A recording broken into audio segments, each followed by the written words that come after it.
부활이란 단어는 죽은 자가 새 생명을 얻어 다시 살아나는 걸 부활이라 그렇게 말합니다. 오늘 우리는 부활의 이 아침에 있습니다. 우리 육체와 우리 영혼과 우리의 삶에 새로운 생명으로 살아나는 기적 같은 일들이 있기를 주님의 이름으로 축원합니다. 우리 옆에 계신 분 뒤에 인사하십시다. 주님의 부활이 함께 하시길 바랍니다.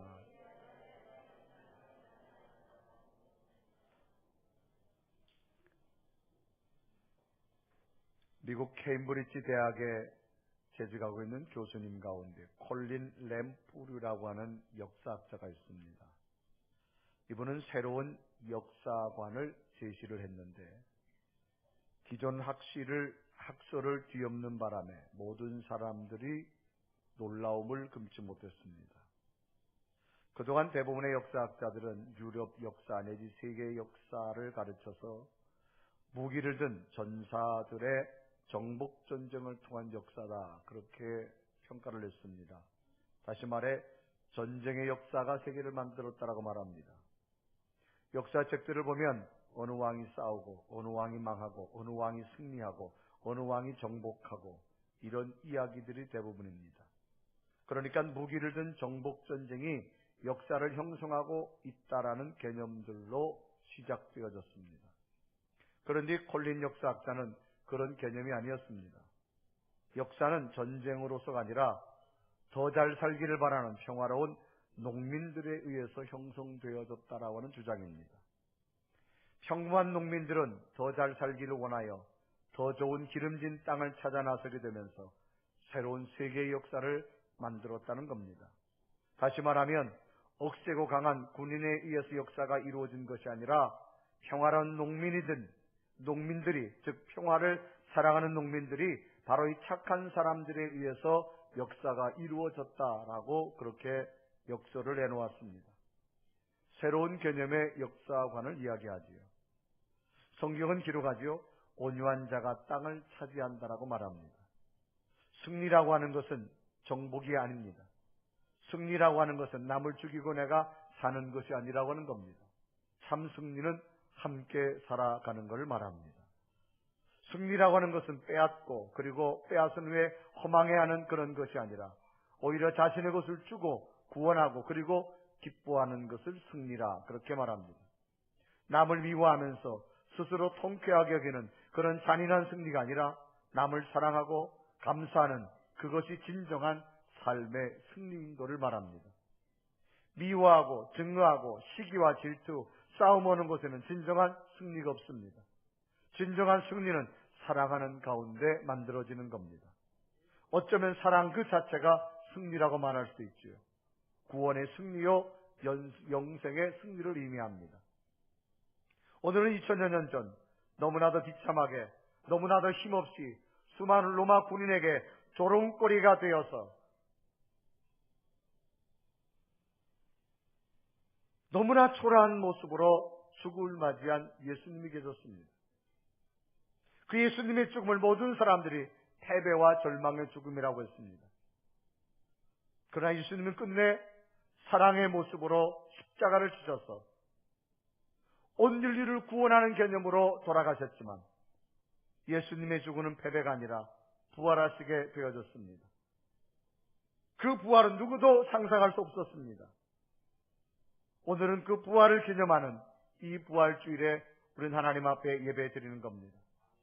당시 예수님의 죽으심은 완전한 패배요 모든 것을 잃어버릴 수밖에 없는 참담한 현실이었습니다.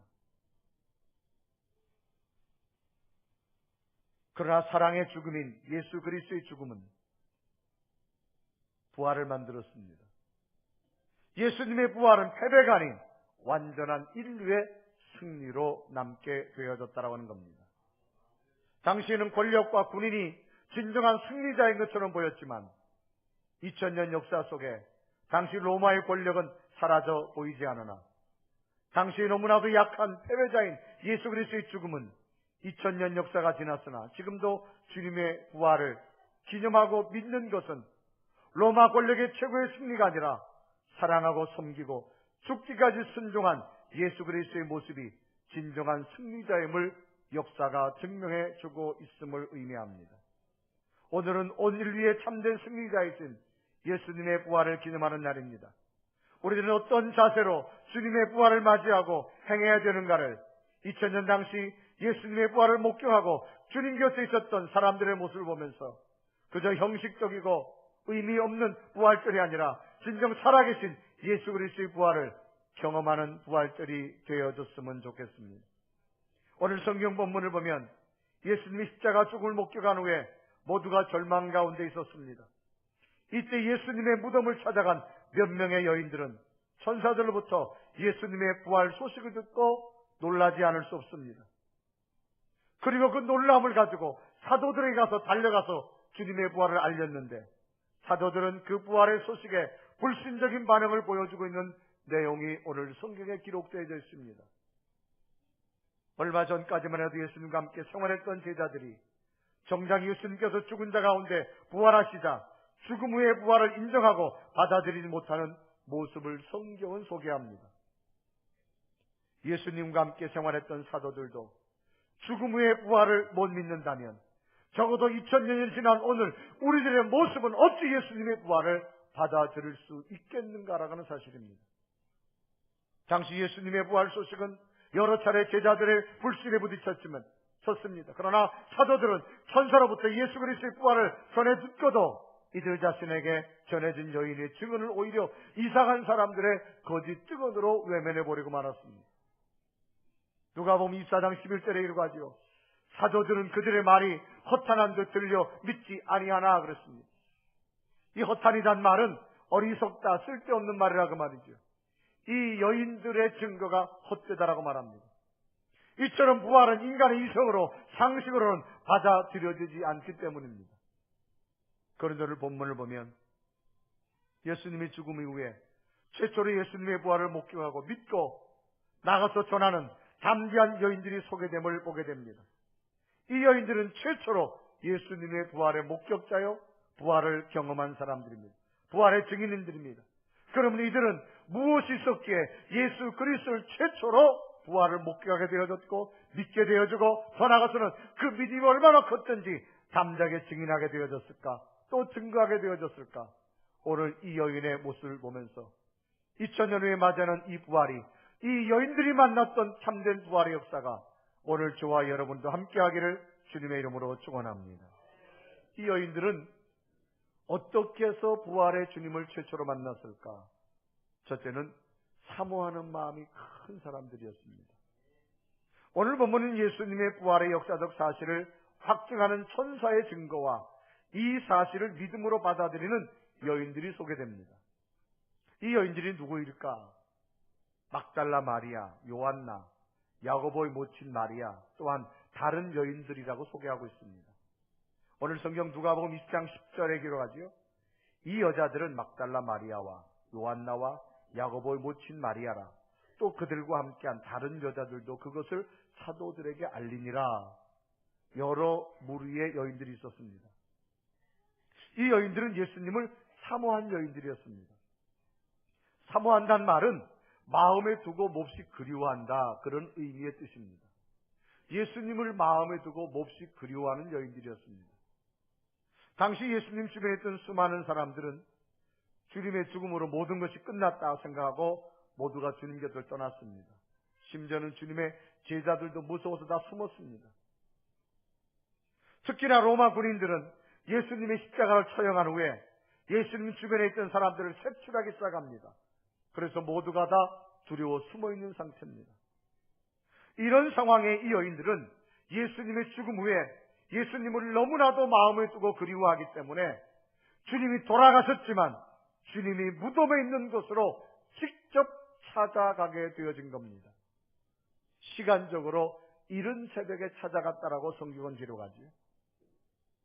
오늘 누가복음 24장 1절에 기록합니다.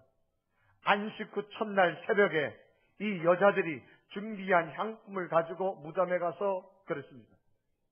안식 후 첫날 새벽이라는 얘기는 아직 동이 트기 전에 매우 이른 시간을 말합니다. 여기서 안식 후 첫날이라는 말은 안식일이 끝나는 토요일 저녁 6시부터를 말합니다. 유대인들은 안식일을 지킵니다. 금요일 저녁 6시부터 토요일 저녁 6시까지를 안식이라고 말합니다.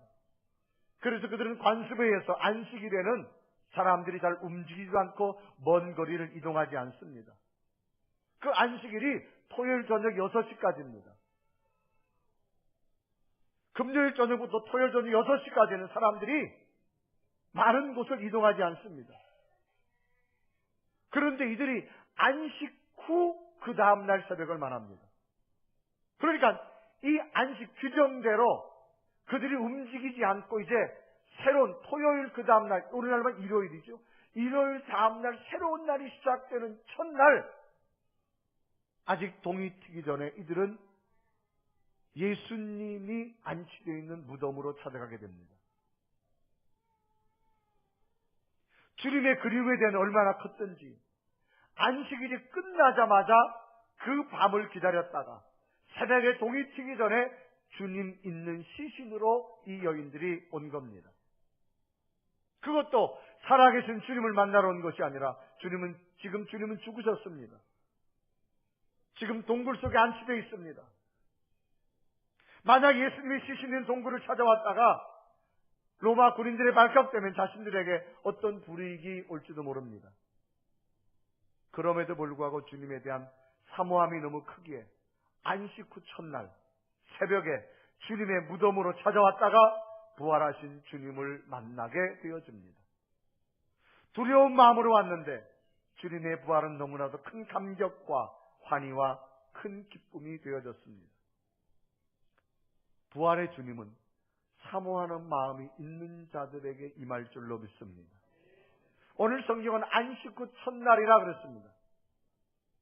그래서 이 날은 기독교의 전통에 중요한 의미를 제공하는 날입니다. 안식 후 첫날, 이 날은 예수님께서 사망의 권세를 깨뜨리고 부활하심으로 구속의 새로운 여명을 여는 새로운 날입니다. 안식 후 첫날 새벽에 부활하셨습니다. 그날이 곧 우리가 예배드리는 주일날입니다. 그래서 유대교의 전통과 달리 기독교는 일반 사람의 일요일, 즉 안식 후 첫날, 주일날 하나님 앞에 예배드리는 새로운 전통이 만들어졌습니다. 그래서 초대교회에서부터 예수 그리스도가 부활한 이후부터는 안식일날 예배를 드리는 것이 아니라 안식 후 첫날 주님의 부활을 기념해서 예배를 드리게 되어집니다. 그래서 사도행전 20장 7절에 기록하죠. 그 주간에 첫날에 우리가 떡을 때려하여 모였더니 그랬습니다. 그 주간의 첫날입니다. 안식이 지난 날이 그 다음이 새로운 한 주간의 시작입니다. 오늘날 말하면 주일을 말하죠. 그래서 오늘날 예배는 예수 그리스도의 부활을 기념하는 거룩한 주일을 기념하여 예배드립니다. 이 여인들은 이른 새벽 아침에 아직 어둠이 짙을 때 집을 나서서 새벽이 밝아올 때쯤 무덤에 도착한 것을 본다면 예수님에 대한 마음이, 그리운 마음이 얼마나 컸다는 사실을 잊게 할 수 있습니다. 그 마음은 사모하는 마음으로 가득 찼습니다. 이들을 발견한 천사들은 말합니다.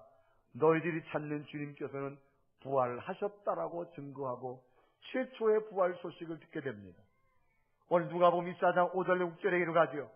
여자들이 두려워 얼굴을 땅에 대니 두 사람이 이르되 어찌하여 살아있는 자를 죽은 자 가운데 찾느냐? 여기 계시지 않고 살아나셨느니라. 제자들도 이 소식을 듣지 못했습니다. 예수님에 대한 사모함을 가지고 있던 이 여인들은 안식 후 다음 날 주님의 무덤에 갔었을 때 천사로부터 예수 그리스도의 부활을 목격하게 되어집니다. 오늘 예배하는 여러분, 사모하는 마음으로 거룩한 주일날 이 성전에 나온 여러분, 예수 그리스도의 부활의 감격이 심령마다 채워주시기를 주님의 이름으로 축원합니다. 두 번째는 이 여인들은 거룩한 근심을 한 여인들이었습니다. 이제 안식 후 첫날 동틀 때에 예수님이 씻는 동굴로 갔습니다. 그런데 깜짝 놀랐습니다. 그것은 동굴을 막고 있던 돌문이 활짝 열려 있는 겁니다. 너무나 놀란 여인들은 이렇게 생각했을 겁니다. 예수님의 시신을 누가 훔쳐갔을 것이다. 너무나 놀란 모습으로 동굴 속에 들어가 보니 아니나 다를까 주님의 시신이 없어졌습니다. 오늘 누가복음 24장 2절과 3절에 이루가지요. 돌이 무덤에서 굴려 옮겨진 것을 보고 들어가니 주 예수의 시체가 보이지 아니하더라. 이제 동굴 속에 들어온 여인들은 큰 근심에 쌓이게 됐습니다. 시신이라도 보려고 왔는데 주님의 시신이 없어진 것, 누가 훔쳐갔다 것이다. 4절에 이루가지요. 이로 인하여 근심할 때에 그렇습니다. 이들은 근심이 컸습니다. 이 근심이란 단어는 당황하다, 혼란에 빠지다, 마음이 놓이지 않아 속을 채우는 걸 근심이라고 말합니다. 근심은 사람을 해하게 만듭니다. 잠언서 17장 22절에 이루갑니다. 마음의 즐거움은 양약이라도 심령의 근심은 뼈를 마르게 하느니라. 아무리 건강한 사람도 근심하게 되면 몸이 마르고 몸이 상하게 됩니다. 그래서 예수님께서도 마음에 근심하지 말라고 말합니다. 요한복음 14장 1절에 이루가죠. 너희는 마음에 근심하지 말라. 하나님을 믿으니 또 나를 믿으라. 오늘 우리들은 우리의 삶 속에 많은 근심을 가지고 살아갑니다. 각각 자기 삶의 현장에서 근심을 가지고 살아가지요. 그런데 주님께서는 근심하지 말라고 말합니다. 왜? 그것은 너희를 상하게 하니까. 그런데 놀라운 사실은 이 여인들이 가지고 있는 근심은 자기 자신을 위한 근심이 아니었던 사실입니다. 자기의 욕심이나 자기의 보호를 위한 근심이 아니었습니다. 이들의 근심은 주님을 위한 근심이었습니다. 이 여인들의 근심은 자기 자신을 위한 근심이 아닙니다. 주님을 위한 영적인 거룩한 근심을 갖게 됩니다. 자기 근심은 자기가 해결이 되지만 주님을 향한 거룩한 근심은 주님이 맡아주실 줄로 믿습니다. 근심에는 세 가지가 있습니다. 자신을 위한 근심이죠. 타인을 위한 근심, 더 나아가서는 주님을 위한 거룩한 근심입니다. 그런데 여인들은 자기 자신을 위한 근심이 아니라 주님을 위하여 근심하며 없어진 주님의 시신 때문에 속을 채우고 있습니다. 당시 시대적 상황은 남녀 간의 차별이 뚜렷한 시대였습니다. 이 시대는 남녀의 차별이 얼마나 심했던지 비유적 설명을 한다면 이렇게까지 말할 수 있습니다. 남자는 하늘이고 여자는 땅이라는 식의 개념으로 사람들은 이해하고 있었습니다. 그래서 이때는 여성들의 개념 자체를 인정하지 않습니다. 사람의 숫자를 세워도 여성들은 세지 않았습니다. 마가복음 6장에 보면 예수님께서 베스다 광야에서 말씀을 증거하다가 해가 저물어서 사람들이 먹을 걸 없자 어린 소년 하나 가지고 보리도 5개, 물고기 2마리를 가지고 축사하시고 나누어졌는데 그때 먹은 사람들의 숫자를 성경은 기록합니다. 그런데 그때 술을 쉬었는데 누구만 쉬었느냐? 남자들만 쉬었습니다. 마가복음 6장 43절과 44절에 이르가죠. 남은 떡 조각과 물고기를 12바구니에 차게 거두었으며 떡을 먹은 남자는 5,000명이었더라. 똑같은 사건을 누가복음 9장 14절에 이루가지요. 이는 남자가 한 5,000명쯤 되밀어라 그랬습니다. 이 시대에 예수님의 최초의 부활을 경험한 사람들을 소개하는데 오늘 성경 본문은 여인들의 이름을 소개하는 것을 봅니다. 이들의 모습을 오히려 제자들이 남자들보다가 월등하게 소개합니다. 제자들은 믿지 않습니다. 숨어 있습니다. 그런데 이 여인들은 담대하게 나와서 지금 증거하고 심지어 이 여인들의 이름까지 성경에 기록되어졌습니다. 제자들은 도망가 숨습니다. 이 여자들이 증거해도 믿지도 않습니다. 누가복음 24장 11절에 그러죠. 사도들은 그들의 말이 허탄한 듯 들려 믿지 아니하나 그랬습니다. 성경은 이 여인들의 위대한 모습을 소개하고 있습니다. 이때 당시 상황을 보면 도저히 이해가 되지 않는 부분들입니다. 그럼 왜 이 여인들을 성경은 가장 우월하게, 가장 위대하게 기록하게 되어졌을까? 이들의 근심은 자기를 위한 근심이 아니라 거룩한 근심을 품은 여인들입니다. 자기를 위한 욕심의 근심이 아니라 주님을 향한 거룩한 근심을 가진 여인들입니다. 오늘 우리는 수많은 근심을 가지고 있습니다. 나를 위한 근심이 있고 주님을 위한 근심이 있습니다. 우리는 어떤 근심을 가지고 살아갈 때 주께서 우리의 삶을 복되게 하실 건가라고 하는 겁니다. 오늘 우리에게 필요한 것, 거룩한 근심을 많이 품고 살아가는 믿음을 가지시기를 바랍니다. 사람들의 모습 가운데 혼자만 살아가는 사람이 있습니다. 함께 살아가는 사람이 있습니다. 이런 말이 있죠. 빨리 가려면 혼자 가고 멀리 가려면 함께 가라란 말이 있습니다. 여러분, 자기만의 근심, 자기만의 욕심의 근심을 채우지 마시고 주님을 향하여 거룩한 근심을 좀 품고 살아가십시오. 그 근심은 주의 영광으로 만들어 주실 줄로 믿습니다. 오늘 누가복음 24장 4절과 5절과 6절에 기록하지요. 이로 인하여 근심할 때 문득 찬란한 옷을 입은 두 사람이 곁에 섰는지라. 여자들이 두려워 얼굴을 땅에 대니 두 사람이 이르되 어찌하여 살아있는 자를 죽은 자 가운데서 찾느냐. 여기 계시지 않고 살아 계셨느니라. 갈릴리에 계실 때 너에게 어떻게 말씀하였는지를 기억하라 그랬습니다. 예수님의 제자들은 어떻게 살 것인가 자기 근심만 해서 숨었습니다. 이 여인들은 그 근심이 아닙니다. 어떻게 하면 주님의 시신의 향유이라도 발라드릴까 거룩한 근심을 품었습니다. 부활의 주님은 자기 근심만한 제자들이 나타나지 아니하고 거룩한 근심을 품은 이 여인들에게 최초의 희망이 되어졌고 최초의 기적을 보여주었습니다. 오늘 우리에게 무엇이 필요할까요? 주님의 희망과 주님의 기적이 일어나기를 원한다면 나의 욕심의 근심보다는 하나님의 영광을 위한 거룩한 근심이 품어주시기를 바랍니다. 세계적인 기업가 가운데 록펠러라고 하는 사람이 있지요. 이분은 지금까지도 세계 최고의 부자라 그렇게 말합니다. 지금 세계 부자를 빌 게이츠라고 말하는데 환율의 가치 환산을 따지면 빌 게이츠 재산보다가 3배 정도가 당시에 더 많다라고 평가합니다. 18세기 세계 최대 석유의 재벌왕이 됐습니다. 인생의 성공이라고 말했습니다. 어마어마한 돈을 벌었습니다.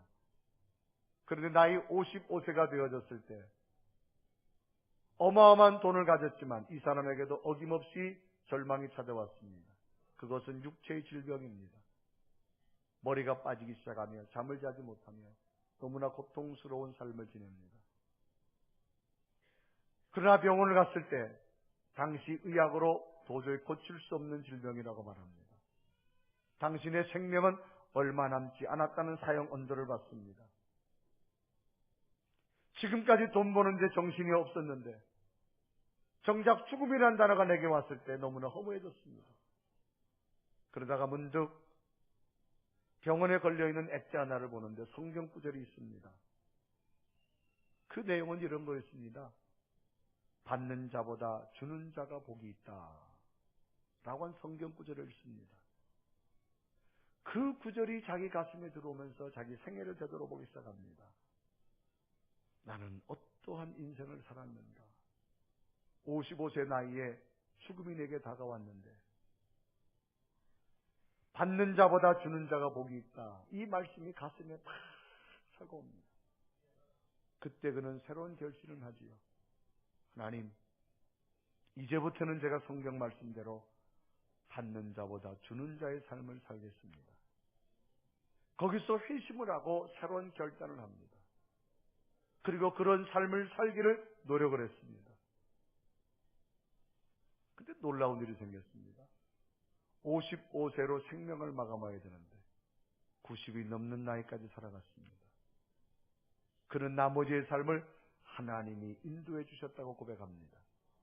그러면서 그는 그때 결심으로 말미암아 나누고 베푸는 삶을 살아갑니다. 무려 4,928개의 교회를 지어서 봉헌했고요. 12개의 종합대학을 지어서 사회교육 사업에 환원하게 되어집니다. 그는 그때부터 거룩한 근심으로 바뀌었습니다. 나만을 위한 근심이 거룩한 근심으로 바뀌어졌을 때 하나님은 새로운 생명의 보너스까지 얻게 되어진 것을 봅니다. 후손은 미국 주지사가 되어지고 체이스 맨하튼 은행장이 되어지고 미국 부통령을 배출하는 훌륭한 가문으로 남게 되어집니다. 오늘 우리는 어떤 근심을 채우며 살아갈까요? 우리의 미래의 삶에 새로운 희망과 하나님의 기적을 원한다면 거룩한 근심으로 채우고 살아가십시오. 나만의 삶이 아니라 함께 살아가는 생각을 가지고 살아가십시오. 하나님은 새로운 더 큰 기쁨을 여러분에게 주실 줄로 믿습니다. 마지막으로 이 여인들은 말씀을 기억한 여인들이었습니다. 주님을 향한 큰 근심 중에 천사들의 증언은 도저히 믿을 수 없습니다. 죽으신 예수님께서 살아났다라고 하는 겁니다. 도저히 믿어지지 않자 천사들이 말합니다. 너희들에게 일찍이 주님께서 말씀했던 것을 기억하라고 말합니다. 누가복음 24장 6절에 이르고 하지요. 여기 계시지 않고 살아나셨느니라. 갈릴리에 계실 때에 너희에게 어떻게 하셨는지를 기억하라라고 말합니다. 기억이란 말은 지난 일을 잊지 않고 외워두는 걸 말하지요. 지난 날의 일들이 의식 속에서 떠오르게 하라 그 말입니다. 예수 그리스도가 살아나신 걸 못 믿지 말고 예수 그리스도가 너에게 말씀하셨던 것을 의식 속에서 다시 찾으라는 겁니다.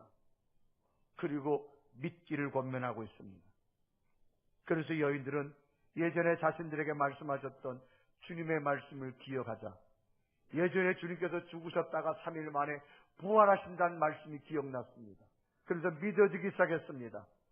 그리고 담대하게 믿어져서 주님의 부활을 최초로 증거하는 여인들이 되어지지요. 그래 누가복음 24장 8절과 9절에 이르고 합니다.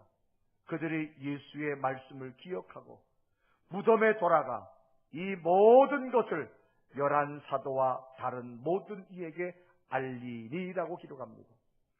주님의 부활은 하나님의 말씀이 기억된 자만이 믿어지게 되어집니다. 어떻게 인간이 죽었다가 살아날 수 있습니까? 인간의 지식과 인간의 판단으로는 불가능합니다. 그러나 하나님 말씀이 여러분 속에 들었던 것이 기억되어서 믿어질 때 주님의 부활은 일어나게 될 줄로 믿습니다. 사도들도 믿지 않았어요. 누가복음 24장 11절에 이르고 합니다. 사도들은 그들의 말이 허탄한 듯이 들려지지 아니하나 그랬습니다. 허탄하다는 말은 어리석은 말이고 쓸데없는 말이라 그 말이죠. 이것은 오늘 우리들의 신앙도 마찬가지입니다. 주님께서 우리의 죄를 대신 지시고 십자가에 죽으시고 3일 만에 부활하셨다는 사실은 어떤 논리로도 이성으로도 증명할 길이 없지만 기록되어진 하나님 말씀을 믿을 때만이 주님의 죽으심과 부활이 믿어질 줄로 믿습니다.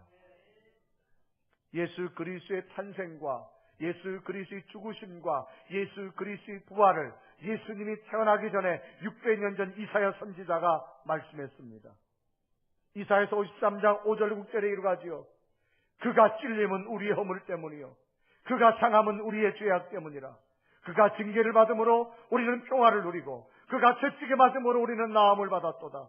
우리는 다 양 같아서 그릇 행하여 각기 제 길로 갔거늘 여호와께서는 우리 모두의 죄악을 그에게 담당시키셨다는 주님의 죽으심을 예언했습니다. 또 이사야 선지자는 죽음의 부활을 예언했습니다. 이사야서 25장 8절에 이르고 합니다. 사망은 영원히 멸하실 것이다. 주 여호와께서 모든 얼굴에서 눈물을 씻으시며 자기 백성의 수치를 온천하에서 제거하시리라. 여호와께서 같이 말씀하셨느니라. 말씀대로 십자가의 죽으심과 주님의 부활은 이루어진 줄로 믿습니다. 오늘의 부활은 우리만 믿는 것이 아닙니다.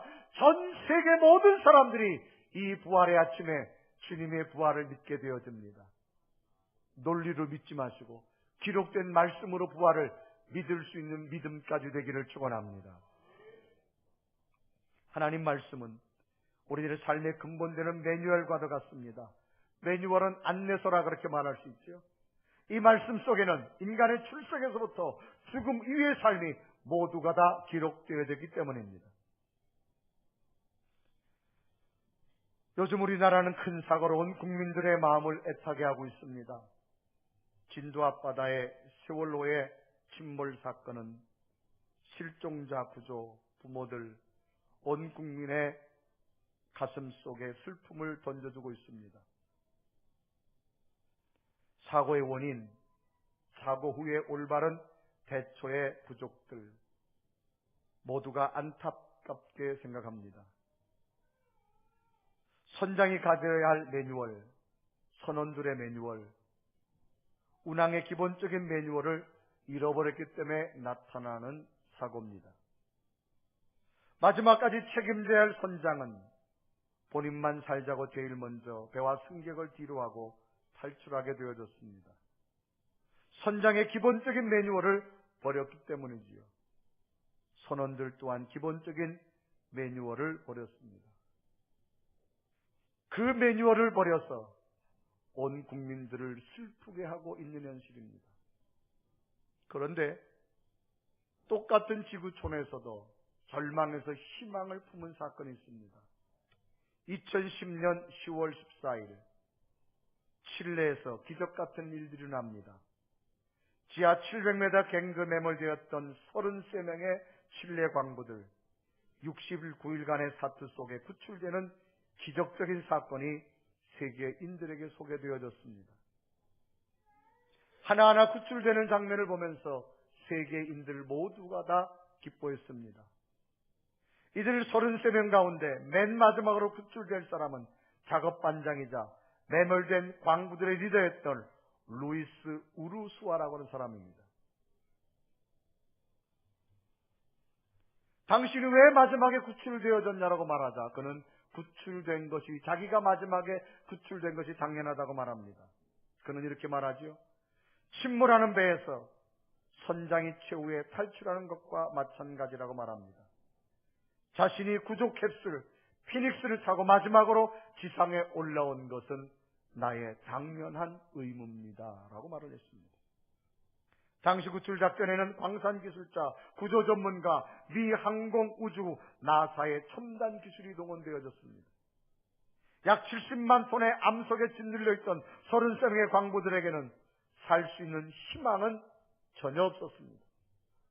이때 작업반장이었던 루이스 우르수아는 살 수 있다는 희망으로 그 좁은 공간에서 생활의 매뉴얼을 만들고 33명을 지휘했습니다.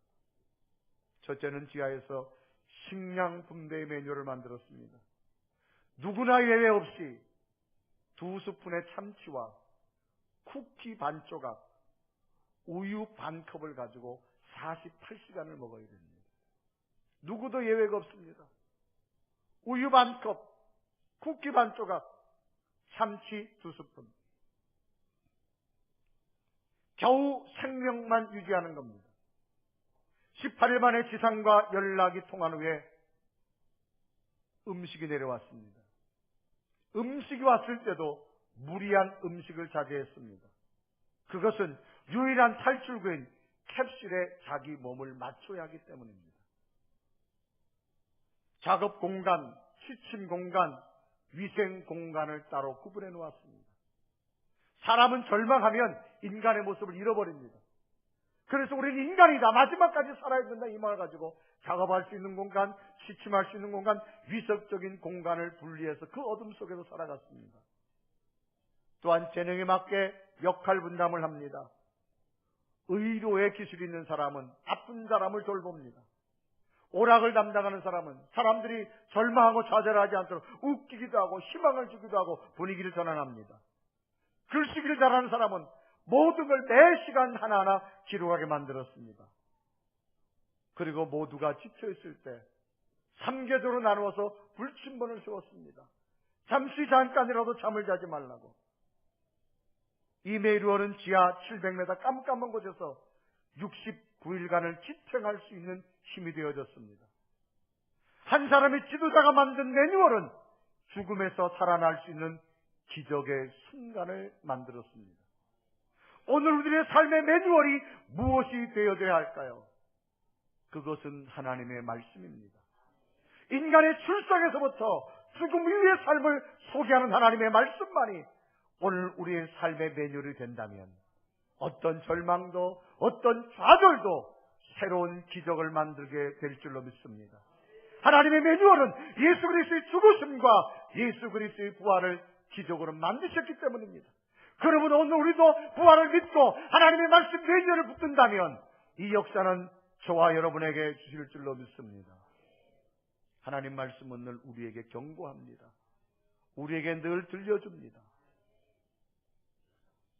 1912년 4월 12일 세계 최고의 유람선, 관광선 타이타닉호는 앞에 빙산이 있는 걸 미쳐보지 못했습니다.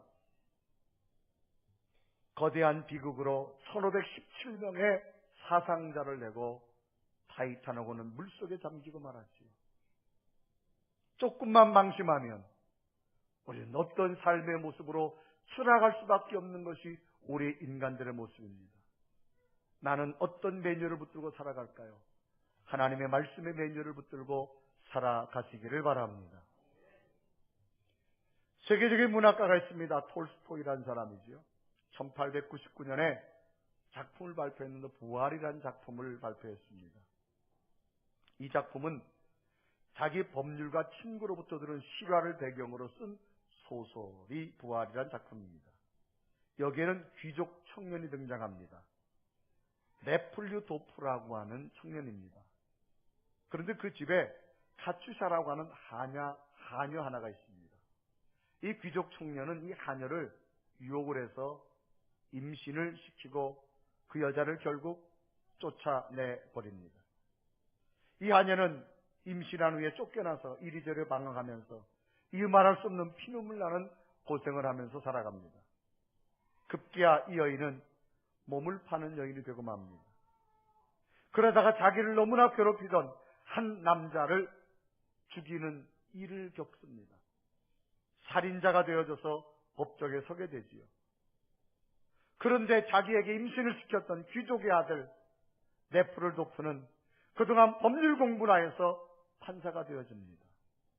공교롭게도 그 재판을 맡게 되어지지요. 기구한 운명입니다.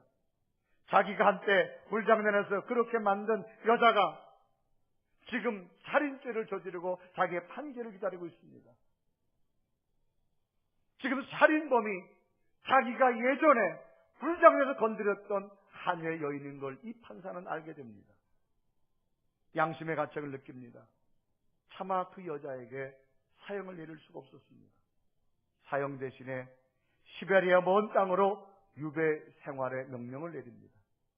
그리고 그는 시베리아로 유배를 떠나는 그 여자를 따라가지요.